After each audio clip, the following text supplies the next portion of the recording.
आज एक कहानी सुनाते हैं तुम्हें। एक बड़े से जंगल के अंदर एक बड़ा अजगर रहता था। उस अजगर के अंदर बहुत अभिमान था और वो बड़ा क्रूर भी था। जब भी वो अपने बिल से निकलता तो सारे जीव उससे डर कर भाग जाते थे। उसका जो मुंह था इतना बड़ा था कि वो एक खरगोश को आसानी से निकल सकता था। तो एक बार अजगर ने क्या किया, शिकार के लिए जंगल में निकल गया। सारे जानवरों को पता लग गया, अजगर आ गया, अजगर आ गया, अजगर आ गया। सारे लोग अपने बिलों में जाकर घुस गए और वहाँ से भाग चुके थे। अजगर पूरा दिन परेशान हुआ, उसको कुछ भी मिला नहीं खाने को। जब खाने को कुछ मिला नहीं तो बड़ा गुस्सा आने लग गया उसको और वो इधर उधर देखने लग गया। इधर उधर देखा तो उसको पास में एक हिरनी दिखी। हिरनी ने अभी अभी एक नए बच्चे को जन्म दिया था और उस बच्चे को पत्तियों में छिपाकर खाना लेने के लिए निकल पड़ी।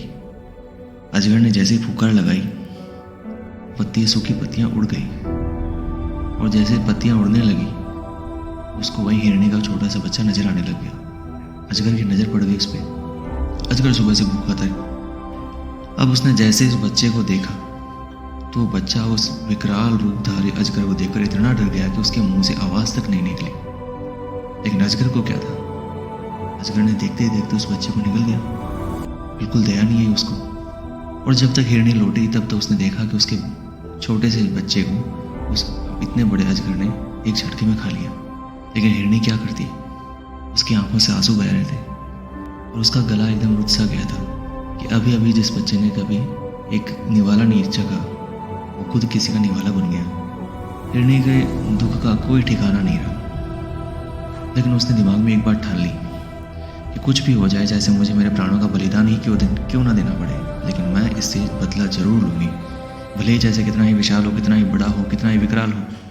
एक माँ ने अपने बेटे के बदले की ठान ली। उस समय तो रोती रही, कुछ ना कर सकी। लेकिन उसने अपने दोस्त से बात की। फिर उसका दोस्त था एक नेवला। अपने दोस्त के पास गई और रोते रोते अपनी पूरी कथा सुनाई उसको। उसके दोस्त को बड़ा दुख हुआ। वो दुख में रोता हुए नेवला भी बोला कि काश मेरे वश में कुछ होता तो मैं उसको नोच नोच कर मार डालता, लेकिन मैं क्या करूं बता। मैं इतना छोटा सा हूँ और वो इतना बड़ा अजगर है। यदि कोई मेरे जैसा ही छोटा मोटा कोई सांप होता तो मैं उसको वही निकल जाता।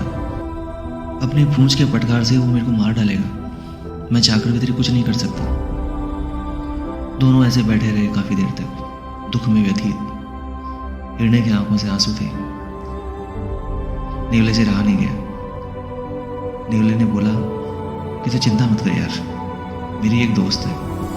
हिरनी ने पूछा कौन है, तो उसने कहा कि ये पास में है। हिरनी ने पूछा बता कौन। तो उसने कहा कि चींटियों की एक बाम्बी है, मतलब चींटियों की एक सेना है और वहाँ की जो रानी है उन चींटियों की, वो मेरी मित्र है, तो क्यों ना उनसे सहायता मांगनी चाहिए हमें। हिरनी वैसे दुखी थी।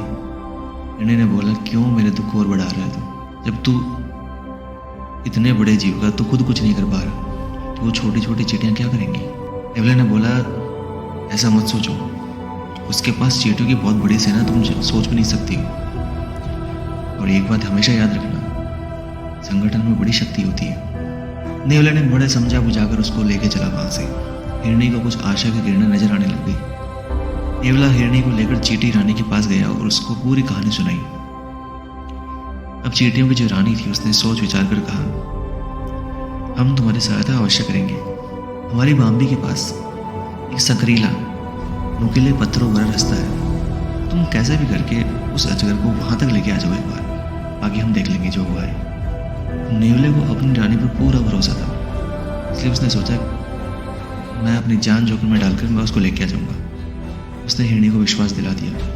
अगले दिन नेवले ने क्या किया, तैयारी शुरू कर दी।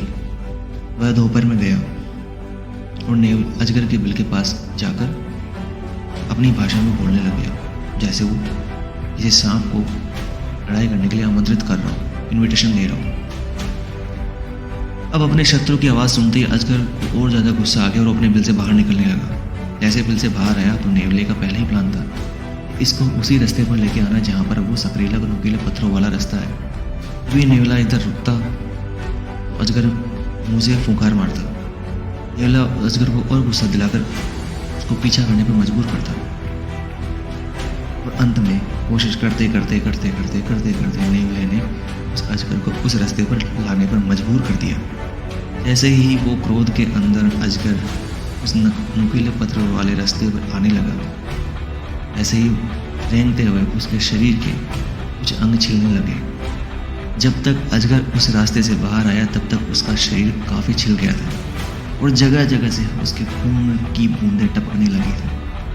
और उसी समय उन चींटियों की सेना ने उसके रक्त की बूंदों पर उसके छिले हुए शरीर पर हमला कर दिया और जहाँ जहाँ उसके शरीर के छिले हुए अंग थे वहाँ पर उसके मांस को काटने लगे।